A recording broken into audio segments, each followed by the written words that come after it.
Wait a minute ప్రోగ్రామ్ని వీక్షించడానికి ఆన్లైన్కి వచ్చినటువంటి మీకు అందరికీ కూడా ప్రభు పేరిట శుభములు కలుగునుగాక. ప్రియమైనటువంటి దేవుని బిడ్డలారా, ఎవరిని కలవటానికి వెళ్ళారు? సో మీరు ఎవరినైనా కలవటానికి వెళ్ళినప్పుడు వారు మినిస్టర్స్ అవ్వచ్చు, ఎమ్మెల్యేలు అవ్వచ్చు, ఎంపీలు అవ్వచ్చు, లేదా మన వార్డు కౌన్సిలర్స్ అవ్వచ్చు, ఒక బ్యాంక్ మేనేజర్ అవ్వచ్చు, ఎవరినైనా మీరు కలవటానికి వెళ్ళినప్పుడు డైరెక్ట్గా మీరు వాళ్ళ దగ్గరికి వెళ్ళకూడదు. ఒక అపాయింట్మెంట్ తీసుకోవాలి. అక్కడ ఉన్నటువంటి వారిని ఎవరినైనా అడగాలి. వారిని కలవాలనుకుంటున్నామండి, ఏమైనా మాకు అవకాశం ఉందా, కొంచెం ఒక ప్రాబ్లం గురించి చెప్పుకోవాలి అని మనం పర్మిషన్ తీసుకుంటాం. వాళ్ళు అనుమతిస్తే వాళ్ళ దగ్గరికి వెళ్తాం. అలాగే దేవుని బిడ్డలారా, మనము మన తల్లిదండ్రుల దగ్గరికి వెళ్ళేటప్పుడు ఏదైనా విషయం మనకి చెప్పాలంటే మనము పర్మిషన్ తీసుకోనక్కర్లేదు. డైరెక్ట్గా డాడీ లేకపోతే నాన్నగారు ఈ విషయం ఈరోజు స్కూల్లో అడిగారు లేకపోతే కాలేజీలో అడిగారు అని చెప్పి మనం సంప్రదిస్తాం. ఎందుకంటే అధికారులను కలుసుకునేటప్పుడు మనకి ఒక బ్యారియర్ ఉంటుంది, అడ్డం ఉంటుంది. ఆ అడ్డంగా ఉన్న అది తొలగించడానికి మధ్యవర్తులు ఉంటారు. కానీ మన వారిని, మనకి బాంధవ్యం ఉన్నవాళ్ళు, బంధువులుగా ఉన్నవారు లేకపోతే సంబంధం ఉన్నవారిని కలవటానికి వెళ్ళినప్పుడు సాధారణంగా ఆ మధ్యవర్తులు అంత ప్రాముఖ్యం కాకపోయినా మనము స్వేచ్ఛ ఉంటుంది, కొంచెం స్వేచ్ఛతో వెళ్ళి మాట్లాడగలం. యేసు ప్రభు వారిని కలవటానికి కొందరు వచ్చారు.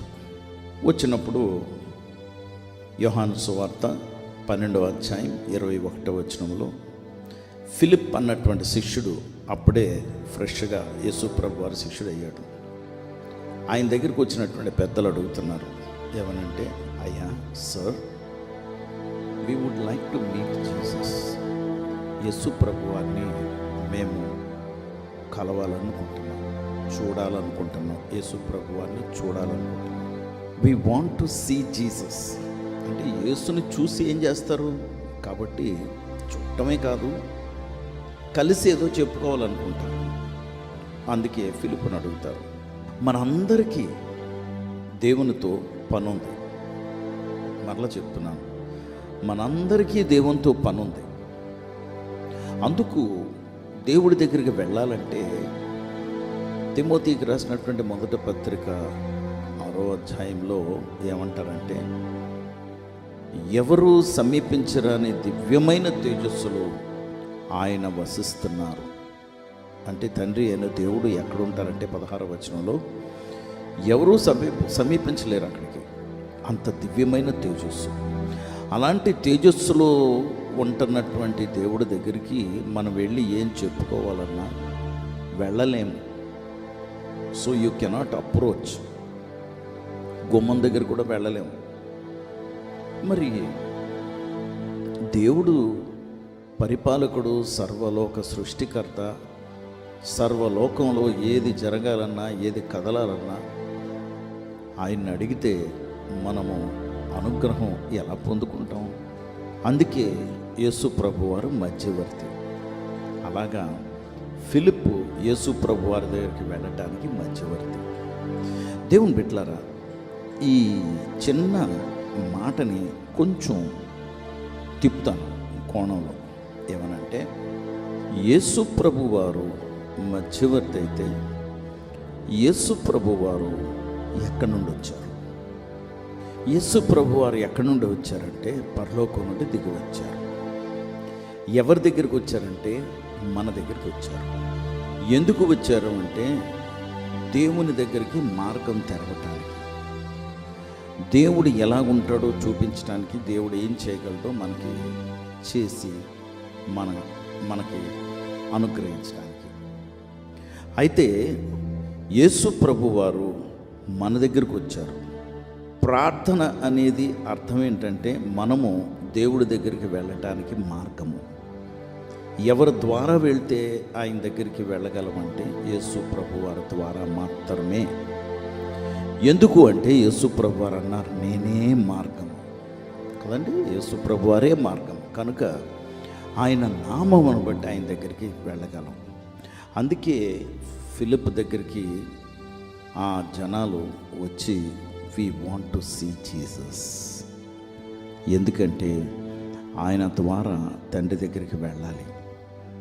ఆయనతో ఏదైనా చెప్పుకుని ఆయన మాకు ఏదైనా ఉత్తరం ఇస్తారేమో.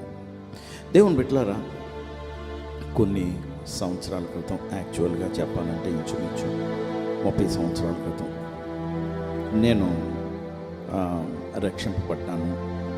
దేవుడు నాతో మాట్లాడారు. నువ్వు చనిపోని అక్కర్లేదు నా కుమారుడా, నీ కొరకు నేను చనిపోయానని చెప్పారు. నన్ను క్షమాపణ అడగమని చెప్పారు. నేను క్షమాపణ అడిగాను. మార్పు వచ్చేసింది. ఎంత మార్పు అంటే రాడికల్గా పైకి వెళ్ళిన వాడు ఒకడు కొండ మీదకి, ఆ ఎన్కౌంటర్ తర్వాత దిగినవాడు వేరే వ్యక్తి అయిపోయాడు. నేను ఇంటికి వెళ్తే నాలో ఉన్న మార్పు ఎంత అసాధారణమైన మార్పు అయిపోయిందంటే,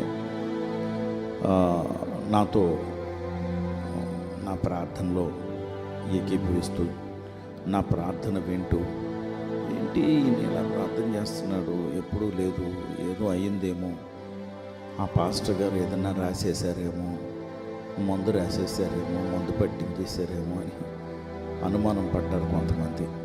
నా భార్య చెప్పిన మాటలు బట్టి పాపం తనకే అర్థం కాలేదు. It was a radical change. అందుకని ఒక ఫ్యామిలీ దగ్గరికి తీసుకెళ్ళారు. వారు చాలా ఆత్మతో నింపబడిన వారు. ఆత్మవశములో వారి కుటుంబంలో 3 స్త్రీలు, ఆయన యజమానుడి భార్య, 2 కుమార్తెలు ప్రవచిస్తారు. ఆయన దేవుని వాక్యాన్ని అనర్గళంగా ఆయన విడమర్చి బోధించగలడు. ఉద్యోగం చేస్తున్నాడు, ఆయన సేవ చేస్తుండేవాడు. వారి దగ్గరికి తీసుకెళ్లారు మమ్మల్ని, నన్ను. మా బంధువులు అందరూ కూర్చున్నారు, నేను నా చుట్టూ కూర్చున్నారు. అందరూ కూర్చుని అకస్మాత్తుగా ఆ ఇంటి యజమానుడు మొదలుపెట్టాడు, మీరు నా దగ్గరికి ఎందుకు వచ్చారో తెలుసు, మీరు చెప్పారు కదా, మీరందరూ మాట్లాడక మునుపు నేను ఒక మాట చెప్తాను, ఎందుకంటే నేను ప్రార్థన చేస్తుంటే దేవుడు నాతో మాట్లాడారు అని ఒక మాట చెప్పారు. ఇదే మాట, అందరికీ దేవుడితో పని ఉంది, కానీ దేవుడికి ఈయనతో పని ఉంది. అందరూ దేవుని దగ్గరకు వస్తారు, కానీ ఈయన దగ్గరికి దేవుడు తిరిగి వచ్చారు. ఆలోచించారా దేవుని బిడ్డలారా? ఎంత గొప్ప భాగ్యము, ఎంత గొప్ప ధన్యత. నా గురించి చెప్పిన మాట ఆ రోజు ఆ దైవజనుడు, అందరికీ దేవునితో పని ఉంది, అందుకే అందరూ దేవుడి దగ్గరికి వస్తారు, కానీ ఈయనతో దేవుడికి పని ఉంది, అందుకే ఈయన దగ్గరికి దేవుడు వచ్చాడు. దేవుని బిడ్డలారా, ఈరోజు నేను ఎంత గొప్ప ధన్యుడిగా కనబడుతున్నాను కదా, ఎంత గొప్ప పరిశుద్ధుడిగా కనబడుతున్నాను కదా. వాస్తవం ఏంటి తెలుసా? మీతో దేవుడికి పని ఉంది, మనందరితోని దేవునికి పని ఉంది. అందుకే ప్రభు అయినటువంటి యేసు మన దగ్గరకు వచ్చాడు. ఎంత గొప్ప ధన్యత, ఎంత గొప్ప భాగ్యము. నా ఒక్కడి గురించి ఆ రోజు ఆ దైవజనుడు చెప్పిన మాట వాస్తవం అయితే, ఈరోజు ఉదయం నీ గురించి కూడా వాస్తవం కదా.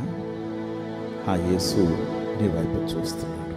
నీ వైపు చూస్తూ, నేను నీ కొరకే వచ్చాను, నా ప్రజలైనటువంటి మీరందరూ నన్ను తృణీకరించి నన్ను సిలువుకి మేకులు వేసి కొట్టేశారు, తృణీకరించారు. కానీ ఈ నొప్పులు, ఈ వ్యాధులు, ఈ బాధలు, ఈ తృణీకరణ, ఈ శిక్ష, ఈ పాపపు శిక్ష, తండ్రితో ఎడబాటు, వీటినన్నిటినీ నేను భరించాను. అందుకే చేతులు చాపి ఈ ఉదయం రమ్మనుచున్నాడేసు ప్రభు, రయమున రారండి, రారండి రారండి, పిలుచుచున్నాడు ప్రియమారా.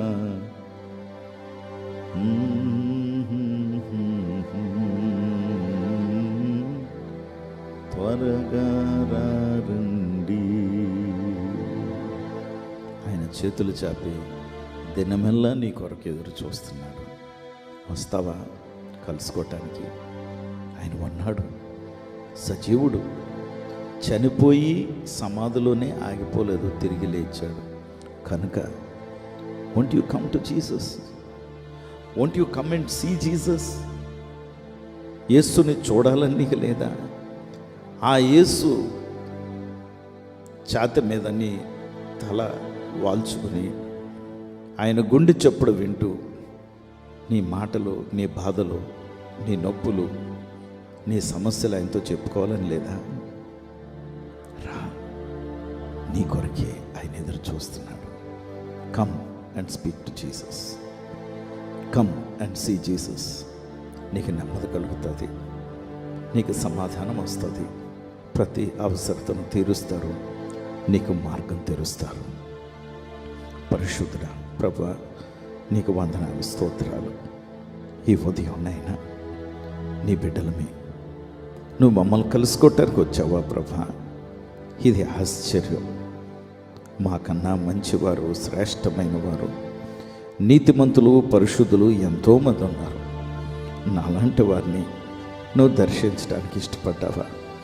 చేతులు జోడించి నమస్కరించి నీకు వందనాలు చెల్లిస్తూ, ప్రభా మా సమస్యలను పరిష్కరిస్తానన్నావు కదా, ఇదిగో మా సమస్యలు నీ దగ్గర పెడుతున్నావు, నీ పాదాల దగ్గర పెడుతున్నావు, పరిష్కరించి నువ్వు మహిమ పొందమని యేసు నామములో ప్రార్థించి వేడుకొంచున్నాం తండ్రి.